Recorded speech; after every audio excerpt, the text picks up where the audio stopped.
ლიბერალიზმი ეს არის თავისი რაღაც ესეთი კლასიკური ლიბერალური ფილოსოფია ჩამოყალიბდა მე-17 მეტროს სამყაროში, თუმცა შეიძლება წარსულს წავიდეთ, მაგრამ ეს არის აი ქრისტიანული დასავლური ცივილიზაციის პოლიტიკური ფილოსოფიის მწვერვალი, რომელიც ორ რაღაცაზე დგას, ორ ფუნდამენტზე. კი, ქრისტიანობას დგას ამერიკის კონსტიტუციის ავტორები და დაფუძნებლები მამები საერთოდ კონსტიტუციას წერდნენ ქრისტიანების, ქრისტიან საზოგადოებას. იქ არის მე განმარტებები მათი სიტყვები, სადაც ითვლება რომ ეს არის რაღაც წესრიგი, რომელიც ყველა ადამიანისთვის შექმნეს. არამედ აი ქრისტიანების, რომ ქრისტიანები იყვნენ თეთრკანიანი მამაკაცი, მდიდარი ქრისტიანებმა დაწერეს ეს წესრიგი მარტივად რო ვთქვა. და ქრისტიანობიდან წამოიღეს ორი მნიშვნელოვანი რაღაც.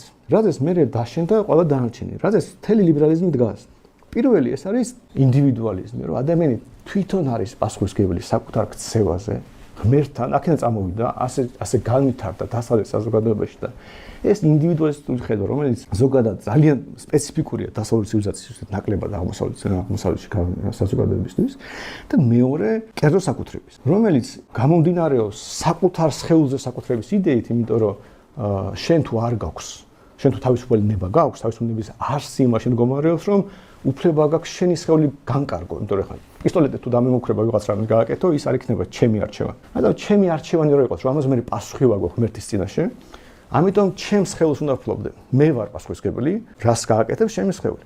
აი ეს ორი იდეა, რომელიც ძალიან დიდი ხანი იხარშებოდა თვითონ ქრისტიანულ საზოგადოებაში, იმიტომ რომ ქრისტიანობა ეგალიტარული რელიგია იყო და მონების განთავისუფლების ბევრი სხვა ეტაპი გაიარა, მაგრამ საბოლოო ჯამში როდესაც დაემატა მას ტექნოლოგიური განვითარება და რაღაც მეცნიერების განვითარება, ჩამოყალიბდა პოლიტიკური ფილოსოფია, რომელსაც აქვს მარტივი თეზისი, რომ ადამიანს აქვს პირადი ავტონომიის სივრცე, რომელსაც არავის არ აქვს სულება ჩაერიოს. და თვითონ ლიბერალური სხვა კონცეფციები, კლასიკური ლიბერალიზმი, ლიბერტარიანიზმი განსხვავდებიან იმით, თუ რა არის ეს ავტონომია, ანუ სად მთავრდება ეს ავტონომია. მაგრამ აი ლოზუნგი რომ თხოვე, ლიბერტარიანიზმი რო ჩამოვაყალიბოთ ერთ ლოზუნგად, ლიბერტარიანიზმი არის კლასიკური ლიბერალიზმის გაგრძელების თანამედროვე ფორმა. იმიტომ რომ ეს სიტყვები, მაგალითად სოციალისტებმა მოიპარეს ტერმინები და ხშირად ლიბერალებს ეძახიან სოციალისტებს, განსაკუთრებით ამერიკაში.